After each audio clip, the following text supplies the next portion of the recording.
कडुनिंबाचं हे पान आहे आणि कडुनिंबाचं पान हे साळून घेतलंय असं, आणि त्याच्यानंतर त्याला एक वेडा मारलेला आहे, असा गोल वेडा मारलेला आहे। पूर्वीच्या काळी हे खेळ फार खेळले जायचे आणि आम्ही खूप खेळायचो हे खेळ। आज लहान मुलांना या गोष्टी माहित नाहीयेत, या माध्यमातून एक व्हिडिओ करतोय आणि सांगतोय तुम्हाला। असा गोल आकार दिला जातो याला, आणि हे जंगली एरंड, थोडक्यात याला पारुसा म्हणतात। याला फार मोठ्या अशा बिट्ट्या येतात, कपड्यावर जर हा चिक पडला तर याच्यापासून डाग पडतात, कपड्यावर निघत नाही ते डाग। आणि याला जर आपण याच्याच पानावर घ्यायचंय चिक, जवळ घे, याच्या जवळ याचा चिक घ्यायचाय, चिक काढायचाय, हे चिक निघते पहा याचा,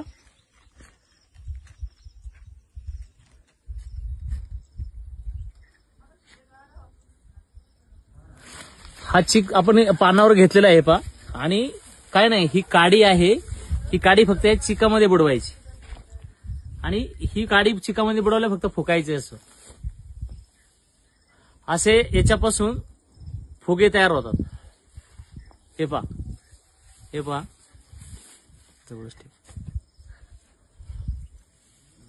असे फुगे तयार होतात।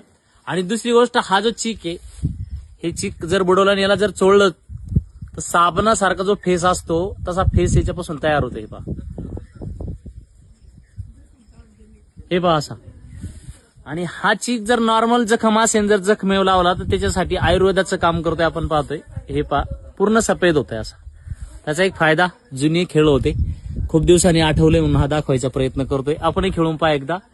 आणि ह्या ज्या बिट्ट्या असतात ह्या गोळा करा, ह्या ज्या असतात या कुठेही फेका, जंगला एरंडाची, किंवा आपण याला पारुसा म्हणतो, या पारुसाची निर्मिती होते शेतामध्ये। आपल्या जास्त करून ज्या ठिकाणी उंदीर असायचा त्या ठिकाणी याचा एक ढेसा लावला जायचा आणि उंदीर मारण्यासाठी याचं काम केलं जायचं।